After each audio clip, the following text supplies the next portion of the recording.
नमस्कार। दोपहर समाचार में आपका स्वागत है।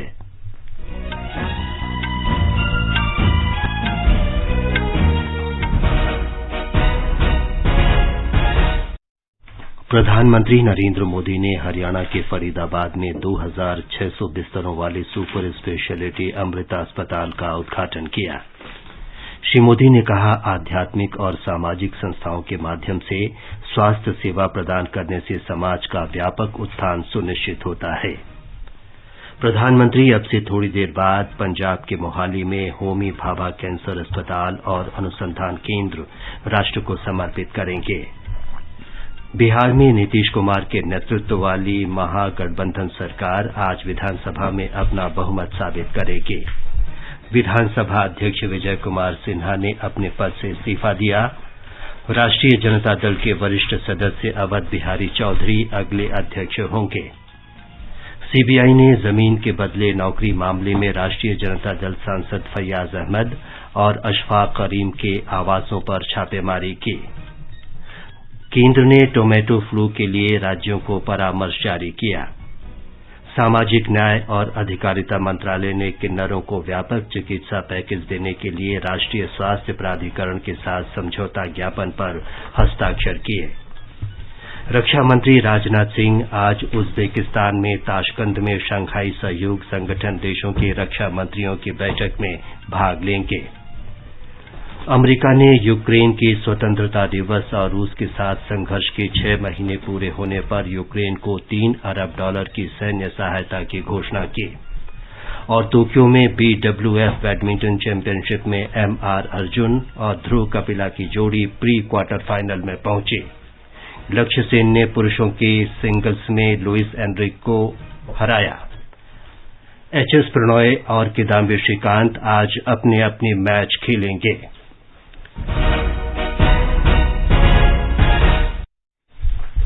दोपहर समाचार में अतहर सईद के साथ मैं विमलेंदु पांडे।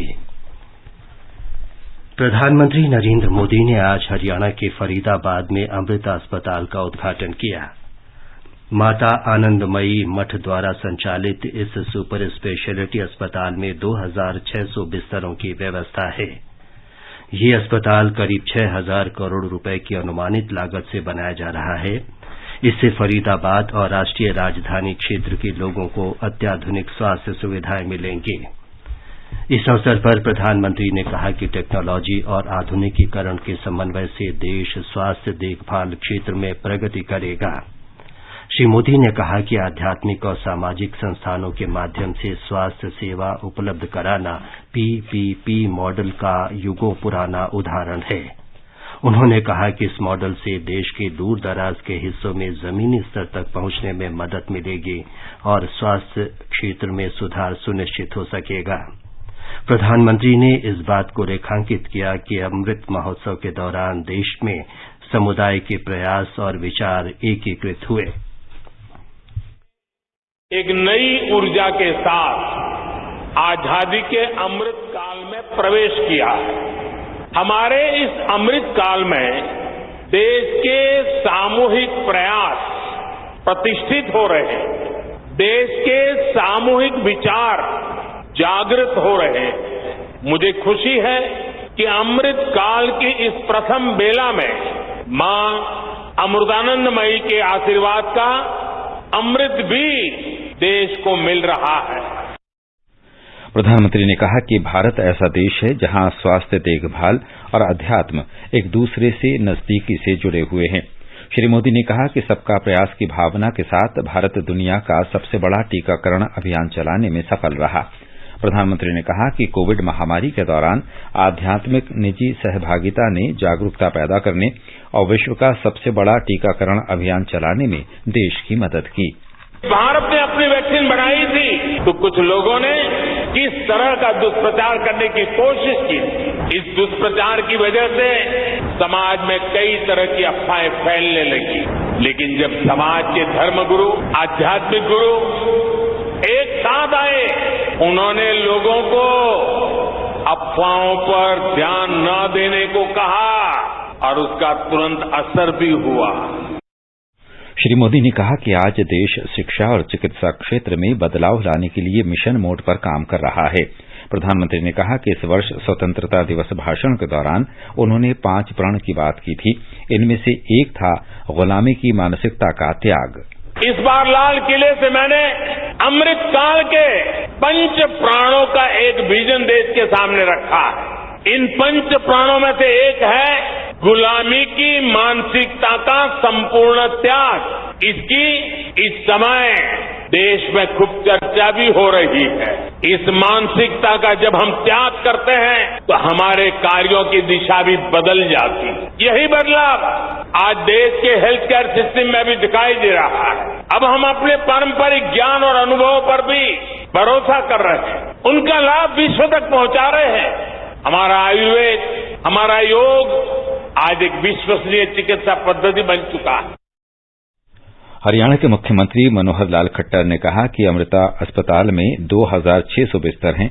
इनमें से 500 बिस्तर सघन चिकित्सा कक्ष में होंगे। मुख्यमंत्री ने कहा कि देश का सबसे बड़ा अस्पताल है। आज अम्मा द्वारा जो हॉस्पिटल बनाया जा रहा है, 130 एकड़ का ये हॉस्पिटल है। न केवल अस्पताल बल्कि यहाँ एक नर्सिंग कॉलेज, एक मेडिकल कॉलेज 150 सीटों का, लगभग 2600 बेड का ये हॉस्पिटल है। 550 बेड आईसीयू के होंगे। तो इतना बड़ा ये विशाल वट वृक्ष शायद भारतवर्ष का इतना बड़ा ये पहला अस्पताल है। आपने इस अस्पताल के माध्यम से जो उनकी स्वास्थ्य की चिंता की है, ये प्रधानमंत्री जी के स्वस्थ भारत की जो हमारी कल्पना है, उस कल्पना को निश्चित रूप से आगे बढ़ाएगा। प्रधानमंत्री आज ही नए चंडीगढ़ में साहिबजादा अजीत नगर जिले में मुल्लापुर में होमी भाभा कैंसर अस्पताल और अनुसंधान केंद्र राष्ट्र को समर्पित करेंगे। ये संस्थान 660 करोड़ रुपए से अधिक की लागत से बनाया गया है। होमी भाभा कैंसर अस्पताल और अनुसंधान केंद्र में 300 बिस्तरों वाला अस्पताल है। इसमें शल्य चिकित्सा, रेडियोथेरेपी, कीमोथेरेपी, इम्यूनोथेरेपी और अस्थि मज्जा प्रतिरूपण जैसी आधुनिक सुविधाएं उपलब्ध हैं। प्रधानमंत्री नरेंद्र मोदी कल शाम 4:30 बजे वीडियो कॉन्फ्रेंस के माध्यम से राज्यों और केंद्र शासित प्रदेशों के श्रम मंत्रियों के राष्ट्रीय सम्मेलन को संबोधित करेंगे। केंद्रीय श्रम और रोजगार मंत्रालय 25 और 26 अगस्त को आंध्र प्रदेश में तिरुपति में इस सम्मेलन का आयोजन कर रहा है। ये सम्मेलन श्रम संबंधी विभिन्न मुद्दों पर चर्चा करने के लिए सहकारी संघवाद की भावना से आयोजित किया जा रहा है। प्रधानमंत्री कल रात 8 बजे वीडियो कॉन्फ्रेंस से स्मार्ट इंडिया हैकाथॉन के ग्रैंड फिनाले को संबोधित करेंगे। देश में खासकर युवाओं में नवाचार की भावना को बढ़ावा देने के लिए प्रधानमंत्री का निरंतर प्रयास रहा है। एक रिपोर्ट। स्मार्ट इंडिया हैकाथॉन की शुरुआत वर्ष 2017 में की गई थी। विद्यार्थियों को समाज संगठनों और सरकार की गंभीर समस्याओं को हल करने के मंच प्रदान करने के लिए स्मार्ट इंडिया हैकाथॉन एक राष्ट्रव्यापी पहल है। ये दुनिया का सबसे बड़ा ओपन नवाचार प्लेटफॉर्म है। इसका उद्देश्य विद्यार्थियों के बीच उत्पाद नवाचार, समस्या समाधान और आउट ऑफ द बॉक्स सोच की संस्कृति को विकसित करना है। स्मार्ट इंडिया हैकाथॉन 2022 के ग्रैंड फिनाले के 5वें संस्करण में 15,000 से ज्यादा विद्यार्थी और 2,500 से ज्यादा मेंटर्स हिस्सा लेंगे। समाचार कक्ष से निखिल कुमार। अखिल भारतीय तकनीकी शिक्षा परिषद के अध्यक्ष प्रोफेसर अनिल सहस्त्रबुद्धे ने कहा है कि भारत दुनिया का तीसरा सबसे बड़ा स्टार्टअप पारिस्थितिकीय तंत्र वाला देश है और इसके जल्द ही शीर्ष स्थान हासिल करने की संभावना है। उन्होंने कहा कि स्मार्ट इंडिया हैकाथॉन 2022 से देश के समक्ष विभिन्न चुनौतियों को हल करने के लिए विद्यार्थियों और शिक्षकों को अपने ज्ञान का उपयोग करने का एक अनूठा अवसर मिलेगा। सामाजिक न्याय और अधिकारिता मंत्रालय ने किन्नरों को व्यापक चिकित्सा पैकेज देने के लिए राष्ट्रीय स्वास्थ्य प्राधिकरण के साथ आज एक समझौता ज्ञापन पर हस्ताक्षर किए। सामाजिक न्याय और अधिकारिता मंत्री डॉ वीरेंद्र कुमार और स्वास्थ्य मंत्री मनसुख मांडविया कार्यक्रम में मौजूद थे। इस अवसर पर डॉ वीरेंद्र कुमार ने कहा कि प्रत्येक किन्नर को हर वर्ष 5 लाख रुपए का चिकित्सा बीमा दिया जाएगा। स्वास्थ्य मंत्री मनसुख मांडविया ने कहा कि समुदाय के साथ न्याय होना चाहिए। उन्होंने कहा कि मोदी सरकार समाज के दलितों और कमजोर वर्गों के कल्याण के लिए प्रतिबद्ध है। रक्षा मंत्री राजनाथ सिंह आज उज्बेकिस्तान की राजधानी ताशकंद में शंघाई सहयोग संगठन के रक्षा मंत्रियों की बैठक में हिस्सा लेंगे। ताशकंद यात्रा के पहले दिन कल श्री राजनाथ सिंह ने उज्बेकिस्तान, कजाख्स्तान और बेलारूस के रक्षा मंत्रियों के साथ द्विपक्षीय बातचीत की। रक्षा मंत्रालय ने कहा है कि वार्ता के दौरान तीनों देशों के साथ व्यापक रक्षा सहयोग की समीक्षा की गई, जिसमें पारस्परिक सहयोग का विस्तार करने के लिए मार्गों की पहचान करने पर ध्यान केंद्रित किया गया। श्री राजनाथ सिंह ताशकंद में भारतीय समुदाय से मुलाकात भी करेंगे। ये समाचार हमारी वेबसाइट newsonair.com/hindi और हमारे mobile app news on AIR पर भी उपलब्ध हैं। सुनो ना, हाँ? सोच रहा हूँ अपना बिजनेस क्यों न बढ़ा लूं। तो रोका किसने है? हाँ? रोका तो किसी ने नहीं, पर समझ नहीं आ रहा कि मदद किससे मांगूं। मुझसे। तुमसे? तो अच्छा बताओ फिर। आकाशवाणी है ना, मैंने सुना है उसका नेटवर्क देश भर में फैला है। पर उससे मेरा क्या फायदा? देखो, फायदा है, जिस शहर में चाहो विज्ञापन की मदद से उपभोक्ताओं तक पहुंच जाओ। पर अब ये भी तो बता दो कि आकाशवाणी से संपर्क कैसे करूं? बहुत आसान है, मैं बताती हूँ। नंबर नोट करो, 870-001-4242। ओ 870-001-4242। लो अभी फोन लगाता हूँ 870-001-4242 पर।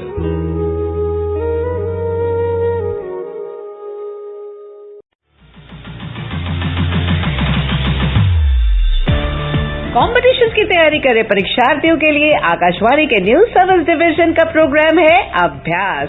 इस बार का विषय है एंथ्रोपोलॉजी और आप अपने सवाल इस विषय पर हमें व्हाट्सएप कर सकते हैं 9289094044 पर, या फिर ईमेल भी कर सकते हैं abhyas.airnews@gmail.com पर।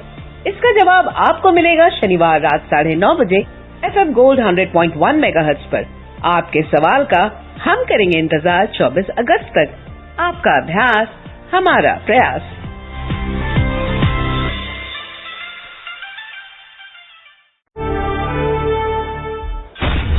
मुट्ठी भर अंग्रेज और हमारे विशाल देश पर राज करने का स्वप्न देख रहे हैं, पर हम इनके स्वप्न को चकनाचूर कर देंगे। निकल पड़े स्वाधीनता के पथ वाले, स्वतंत्रता संग्राम की सुनी अनसुनी कहानियों के साथ स्वराज हर रविवार रात 9 बजे डीडी नेशनल पर। दोपहर समाचार में आपका फिर स्वागत है। बिहार में नीतीश कुमार के नेतृत्व वाली महागठबंधन सरकार आज विधानसभा में बहुमत साबित करेगी। श्री नीतीश कुमार आज विधानसभा में अपनी सरकार के पक्ष में विश्वास प्रस्ताव पेश करेंगे। 243 सदस्यों की विधानसभा में सरकार के समर्थन में एक निर्दलीय सहित 164 विधायक हैं। राष्ट्रीय जनता दल के 79, जनता दल यूनाइटेड के 45, कांग्रेस के 19, वाम दलों के 16 और हिंदुस्तानी आवाम मोर्चा के 4 विधायक हैं। निर्दलीय विधायक सुमित कुमार सिंह सरकार में मंत्री हैं। इस समय विधानसभा में 241 विधायक हैं। बिहार विधानसभा अध्यक्ष विजय कुमार सिन्हा ने आज अपने पद से इस्तीफा दे दिया। विदाई भाषण के बाद उन्होंने विधानसभा में इसकी घोषणा की। इसके बाद सदन की कार्यवाही पहले दोपहर बाद 2:20 तक के लिए स्थगित कर दी गई।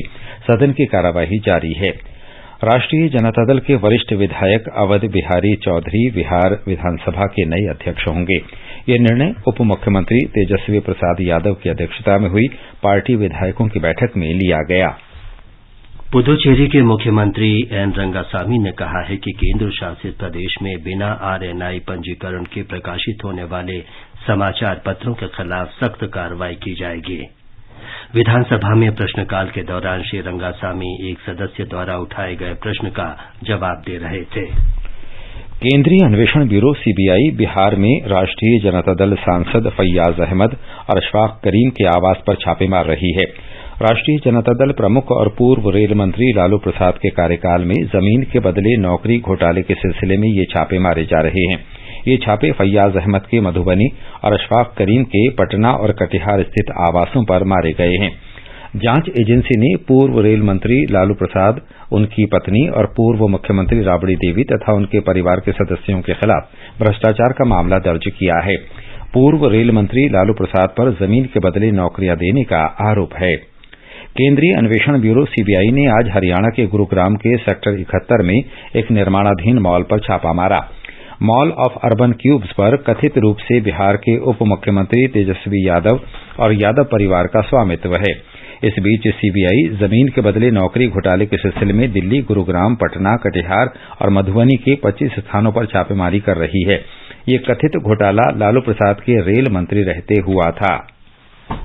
प्रवर्तन निदेशालय ने दिल्ली आबकारी नीति में अनियमितताओं को लेकर काले धन का मामला दर्ज किया है।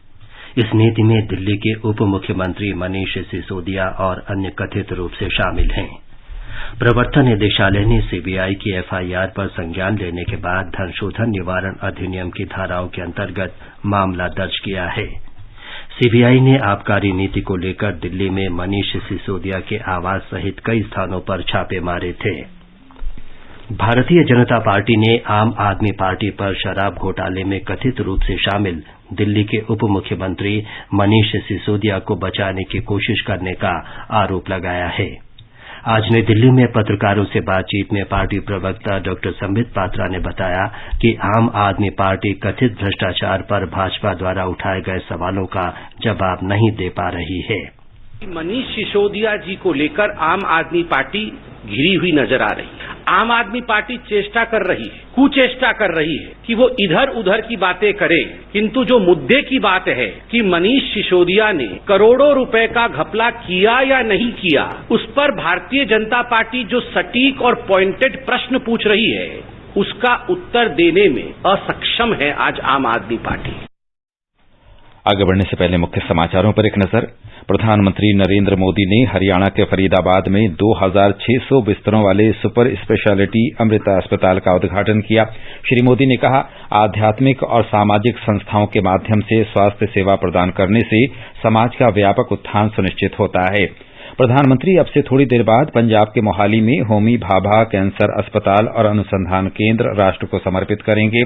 बिहार में नीतीश कुमार के नेतृत्व वाली महागठबंधन सरकार आज विधानसभा में अपना बहुमत साबित करेगी। विधानसभा अध्यक्ष विजय कुमार सिन्हा ने अपने पद से दिया इस्तीफा।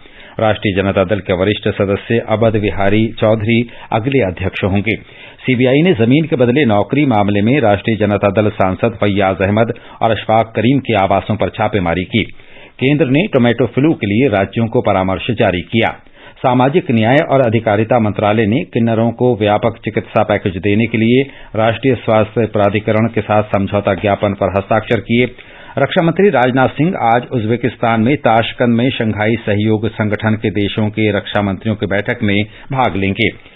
अमेरिका ने यूक्रेन के स्वतंत्रता दिवस और रूस के साथ संघर्ष के 6 महीने पूरे होने पर यूक्रेन को $3 अरब की सैन्य सहायता की घोषणा की। और टोक्यो में BWF बैडमिंटन चैंपियनशिप में एमआर अर्जुन और ध्रुव कपिला की जोड़ी प्री क्वार्टर फाइनल में पहुंची। लक्ष्य सेन ने लुइस एनरिक पेनलवर को हराया। एचएस प्रणॉय आज अपना मैच खेलेंगे। केंद्र सरकार ने टोमेटो फ्लू के लिए राज्य सरकारों को परामर्श जारी किया है। हाथ, पैर और मुंह की संक्रामक बीमारी टोमेटो फ्लू के लक्षणों में बुखार, मुंह में छाले और त्वचा पर लाल चकत्ते होते हैं। इसकी शुरुआत हल्के बुखार से होती है, भूख कम लगती है और बेचैनी बनी रहती है। उत्तर प्रदेश सरकार ने पशुओं में लंपी वायरस के संक्रमण के प्रसार को देखते हुए सभी पशु मेलों पर रोक लगा दी है। मुख्यमंत्री योगी आदित्यनाथ ने इस संबंध में अधिकारियों के साथ बैठक की और पशुओं का व्यापक टीकाकरण करने के लिए प्रशासन को निर्देश दिए। राष्ट्रव्यापी कोविड टीकाकरण अभियान के तहत अब तक 210 करोड़ 58 लाख से अधिक टीके लगाए जा चुके हैं। इनमें से 12 से 14 वर्ष के आयु वर्ग के 4 करोड़ से अधिक बच्चों को पहला टीका लगाया गया। कल 10,649 नए मामलों की पुष्टि हुई और 10,677 मरीज ठीक हुए हैं। स्वस्थ होने की दर 98.59% है। केंद्र शासित प्रदेश जम्मू कश्मीर में सुरक्षा बलों के एक संयुक्त दल ने कल उत्तरी कश्मीर के बारामूला जिले के सोपोर से लश्कर-ए-तैयबा आतंकी संगठन से जुड़े एक हाइब्रिड आतंकी को उसके सहयोगी के साथ गिरफ्तार किया है। इनके कब्जे से हथियार और गोला बारूद भी बरामद किया गया। भारत का सबसे बड़ा लोक सेवा प्रसारक आकाशवाणी देश की स्वतंत्रता के बाद पिछले 75 वर्षों से देश भर के 1 अरब 30 करोड़ नागरिकों तक सूचना और समाचार पहुंचा रहा है। आकाशवाणी समाचार आजाद भारत की बात आकाशवाणी के साथ श्रृंखला में स्वतंत्रता के 75 वर्ष पूरे होने का उत्सव मना रहा है। ये कार्यक्रम आकाशवाणी के माध्यम से जीवन के विभिन्न क्षेत्रों में स्वतंत्रता के बाद से भारत की यात्रा का वर्णन करता है। आज के इस संस्करण में हम आपको 14 जनवरी 1980 से 21 अप्रैल 1997 तक के भारत के प्रधानमंत्रियों के बारे में जानकारी दे रहे हैं।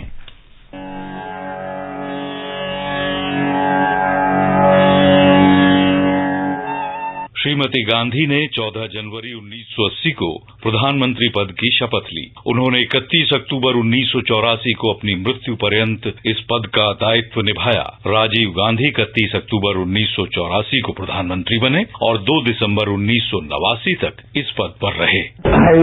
I, Rajiv Gandhi, do solemnly affirm that I will bear true faith and allegiance to the Constitution of India as by law established, that I will uphold the sovereignty and integrity of India, that I will faithfully and conscientiously discharge my duties as Prime Minister for the Union, and that I will do right to all manner of people in accordance with the Constitution and the law, without fear or favor, affection or ill will. Vishwanath Pratap Singh ने 2 दिसंबर 1989 को प्रधानमंत्री पद की शपथ ली। उन्होंने 10 नवंबर 1990 तक ये पद ग्रहण किया। और हम जानते हैं अगर भारत को सबल करना है तो हमको उद्योग को भी सबल करना होगा। उद्योग की हम अवहेलना नहीं कर सकते हैं। बिना एक सशक्त औद्योगिक आधार के भारत सबल नहीं होगा, उसको हम मजबूती से करेंगे। और इसमें विशेष रूप से निर्यात की ओर भी हमको ध्यान देना होगा और छोटे लघु उद्योगों की ओर भी हमको ध्यान देना होगा। और जो लाल फीते शाही के अंदर हमारे उत्पादन की शक्तियां जो बंधी रही हैं, उद्योग के दृष्टि उस लाल फीते शाही को भी हमको काट करके उत्पादन की शक्तियों को अग्रसर करना। चंद्रशेखर 10 नवंबर 1990 से 21 जून 1991 तक प्रधानमंत्री पद पर रहे। SAARC came into being despite the problems, large and small, which have existed between the member countries. While these differences impose a certain discipline on our agenda, cooperation within the framework provided by SAARC should help to create a new climate by the resolution of these differences. Economic cooperation among the South Asian countries has its own logic and compulsion. PV Narasimha Rao 21 जून 1991 को प्रधानमंत्री बने और 16 मई 1996 तक इस पद पर बने रहे। भारत के 44वें स्वतंत्रता दिवस के इस शुभ अवसर पर मैं आप सबको अभिवादन करता हूं। आखिरी 10वां चुनाव अभी हाल में संपन्न हुआ। इन चुनावों में हमने आपकी प्रसन्नता देखी, आपकी नाराजगी देखी, लेकिन समय समय पर जो भी आपने हमें प्रदान किया उसे हमने सिर आंखों पर लगाया और आप ही के आदेश पर हम चलते रहे। हम आपके हैं, आप में से आते हैं, आपके रहेंगे, यही हमारा पता है, यही हमारी पहचान है। इसके अलावा हमें किसी पहचान की कोई आवश्यकता नहीं है। HD देवेगौड़ा ने 1 जून 1996 को प्रधानमंत्री पद संभाला और 21 अप्रैल 1997 तक वो पद पर रहे। I, HD Deve Gowda, do swear in the name of God that I will bear true faith and allegiance to the Constitution of India as by law established, that I will uphold the sovereignty and integrity of India, that I will faithfully and conscientiously discharge my duty as Prime Minister for the Union, that I will do right to all manner of people except as may be required for the due discharge of my duties as Prime Minister. Indra Kumar Gujral ने 21 अप्रैल 1997 को प्रधानमंत्री पद की बागडोर संभाली और वो 19 मार्च 1998 तक अपनी सेवाएं प्रदान करते रहे। That I will uphold the sovereignty and integrity of India, that I will faithfully and conscientiously discharge my duties as Prime Minister for the Union, and that I will do the right to all manner of people in accordance with the Constitution and the law, without consideration.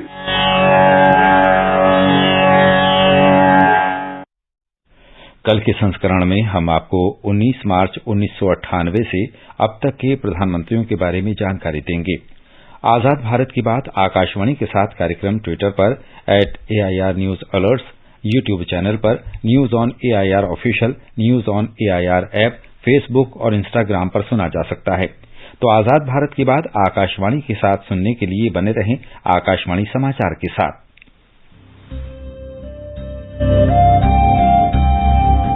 आजाद भारत की बात आकाशवाणी के साथ। स्वतंत्रता के 75 वर्ष का उत्सव, जीवंत यात्रा की स्मृतियां, स्वतंत्र भारत की उपलब्धियां और कुछ रोमांचक पल सुनना न भूलें। आकाशवाणी के FM गोल्ड चैनल 100.1 मेगाहर्ट्ज और दूसरे चैनलों पर 15 अगस्त से प्रतिदिन प्रसारित श्रृंखला आजाद भारत की बात आकाशवाणी के साथ। ये समाचार आकाशवाणी से प्रसारित किए जा रहे हैं। आकाशवाणी आपके लिए लेकर आया है कार्यक्रम एक कदम और बुजुर्गों के लिए। 28 अगस्त को प्रसारित होने वाले हमारे कार्यक्रम का विषय है बुजुर्ग और पेंशन। आप अपने सवाल हमें 24 अगस्त तक भेज सकते हैं। हमारा व्हाट्सएप नंबर है 9289094044। आप अपने सवाल हमें इस पते पर ईमेल भी कर सकते हैं, एक कदम और airnews@gmail.com। ये आकाशवाणी है। अमेरिका ने यूक्रेन के स्वतंत्रता दिवस और रूस के साथ उसके संघर्ष के 6 महीने पूरे होने पर $3 अरब की नई सैन्य सहायता देने की घोषणा की है। अमेरिकी अधिकारियों ने इस बात की पुष्टि करते हुए कहा है कि सैन्य सहायता की नई खेप से यूक्रेन को अपने रक्षा बलों के लिए हथियार, गोला बारूद और जरूरत के अन्य सामान को खरीदने में मदद मिलेगी। अमेरिका के राष्ट्रपति जो बाइडेन ने अपने प्रशासन में भारतीय मूल के 130 अमेरिकी नागरिकों को प्रमुख पदों पर नियुक्त किया है। ऐसा करके उन्होंने 2020 में राष्ट्रपति पद के उम्मीदवार के रूप में भारतीय समुदाय से किए गए वायदे को पूरा किया है।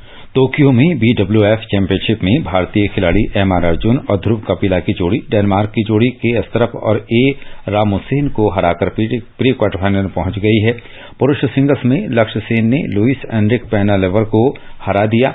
आज बाद में HS प्रणॉय का मुकाबला केंटो मोमोटा से होगा। इस बीच किदाम्बी श्रीकांत JP झाउ से अपना मुकाबला हार गए हैं। सूचना तथा प्रसारण मंत्री अनुराग सिंह ठाकुर ने भारतीय जनता पार्टी के पूर्व नेता अरुण जेटली की पुण्यतिथि पर उन्हें श्रद्धांजलि अर्पित की है। ट्वीट संदेश में श्री ठाकुर ने कहा कि श्री जेटली के भाषण कौशल और नीति निर्माण में प्रतिभा, परिवर्तनकारी पहल और उनके विधि कौशल को सदैव याद किया जाएगा। आज का संस्कृति संदेश समर्पित है संगीतकार कल्याण जी को।